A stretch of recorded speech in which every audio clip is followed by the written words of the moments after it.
I ran into this last week. Here's what fixed it for me. If you're trying to get in touch with support on Freelancer, follow these simple steps to get the help you need. Step 1. Log into your account. Start by logging into your Freelancer account. This is essential as you need to access the support features available to registered users. Step 2. Navigate to the Help Center. Once logged in, look for the Help Center link, usually found at the bottom of the page. This section contains various resources and options for contacting support. Step 3. Select the Contact Us option. In the Help Center, find the Contact Us option. This will direct you to the various ways you can reach out to support, including chat and email. Step 4. Choose your preferred contact method.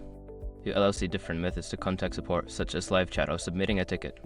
Select the one that suits you best. If you choose live chat, be prepared for potential wait times. Step 5. Fill out the required information. If you want to submit a ticket, fill out the required fields with your issue details. Be as specific as possible to ensure a quicker response. Getting in touch with support can sometimes feel daunting, but following these steps should make it easier. Good luck, and I hope you get the help you need.